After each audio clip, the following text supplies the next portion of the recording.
This video is going to look at the sine of our different trig functions. And what I mean by that is we want to determine whether the sine, cosine, or tangent, or the cosecant, secant, or cotangent is going to be positive or negative. And that's going to really be based on which quadrant that we're located in. So let's look at this in the first quadrant. If we have our sine of an angle, or if we take the cosine or tangent, we want to know what is going to be the sine. Is it going to be positive or negative? Now let's review here. We know that the sine function, that is really our y value. The cosine is our x, and tangent is y over x. Okay, so we can use that to determine if we take the sine of an angle that's in the first quadrant, then that means we're looking at the y value. Well, we know that the y value in the first quadrant is positive, so that means the sine of the angle is going to be positive. The same thing is going to be true for the cosine. If we take the cosine of an angle in the first quadrant, the cosine is looking at the x coordinate, and we know for in the first quadrant, again here, it's going to be positive. Because remember, this is the positive x here, going up is going to be a positive y. So then if we look at the tangent, that is y over x, so therefore we're looking at y divided by x. Well, because we have positive y divided by positive x, the tangent is also going to be positive. So really all we're looking at is what is going to be the sign, positive or negative. So if we move into the second quadrant, we have the sine, cosine, and tangent. And again, just as a reference, we know this is our y, x, and then y divided by x. And once again, now we look at the sine of an angle in the second quadrant. Is that going to be positive or negative? Well, really, we can focus on the idea that the sine function is y. Because we're going up, we know that it's going to be positive. So that means the cosine, which is our x, because now the x is going to the left, that's going to give us a negative value. So the cosine of an angle in the second quadrant we know is going to be negative. Now for the tangent, we have y over x. Well, that means we're going to take a positive divided by a negative, which would also be negative. And if we move into the third quadrant,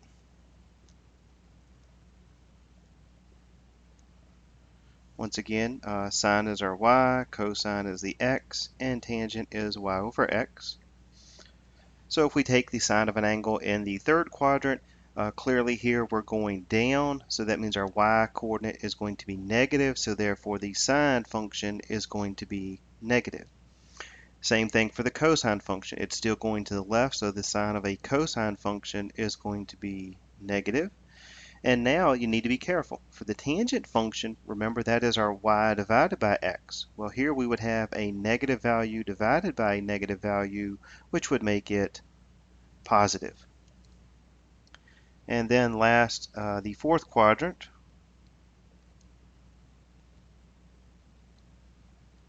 Once again, we'll have our y, x, and then y divided by x.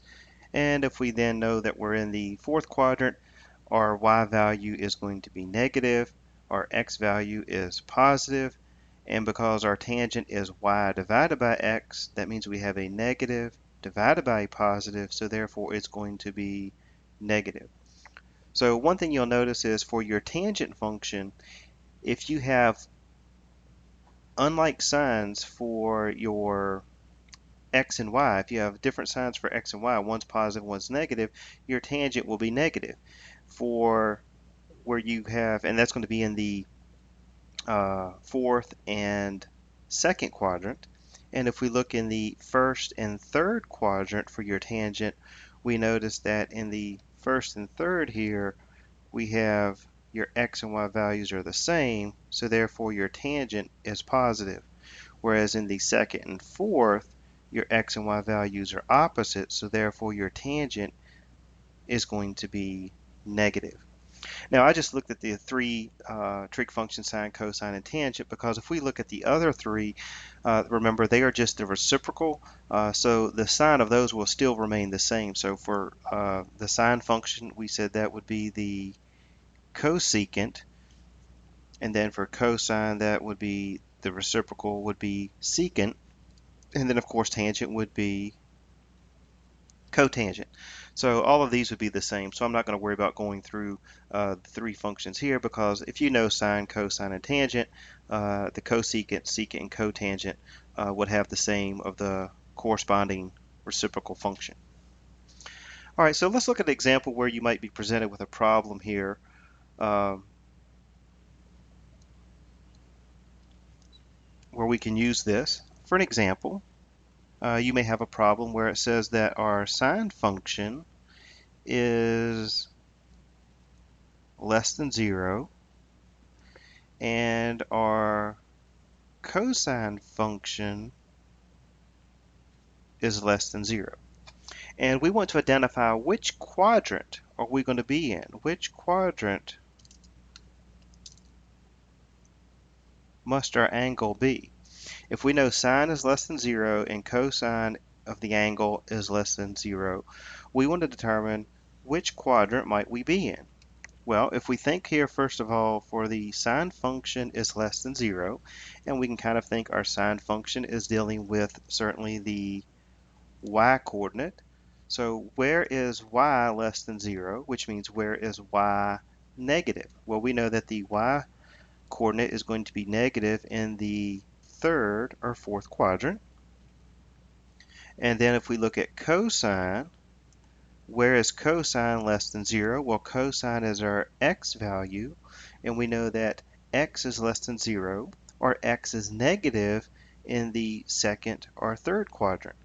So the only two places we have this in common, or the only place we have each one of these in common, rather, is going to be over here in the third quadrant. So therefore, your angle has to be in the third quadrant, because that's the only place where your sine and cosine function are both going to be negative. All right, let me give you an example and see if you can figure this one out. Let's say that we have secant theta, give you one of the reciprocal functions here, is greater than 0, and cotangent theta is less than 0. And again, we want to determine which of the four quadrants would our angle be located. So once again, pause the video and see if you can come up with the answer. All right, hopefully you're able to come up with an answer for this one. If we have the secant theta is greater than 0, now here, if we're thinking of the secant, we can certainly kind of think of this as going to be the reciprocal of our cosine function. So really what we're thinking of here is, again, our x value. So where is x greater than 0? So that means where is x positive? Well, that's going to be in the first quadrant or the fourth quadrant. And for the cotangent, now again, this is really just the reciprocal of our tangent, or we can kind of think of this cotangent is going to be kind of the same place as our tangent, because remember, tangent, if we think of our tangent function, remember we said that was defined as being y over x. Well, the only difference for the cotangent is that is taking our x divided by y. So when is x divided by y going to be negative or less than 0?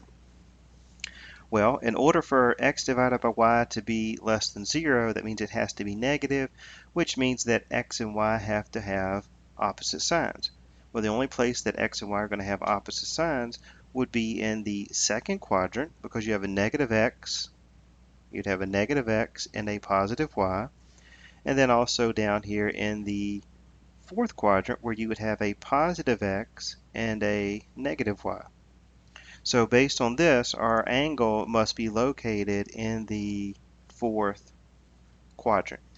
Okay, so really all you need to realize here is keep in mind of your trig function sine, cosine, tangent is really your y, your x, and your y divided by x. So we're simply looking at the coordinates in terms of x comma y, and kind of as a helpful hint here, you can kind of think of this as cosine is your x and sine is your y value. Okay, so make sure you understand whether your trig function is positive or negative, and that way you can certainly determine the location of your angle.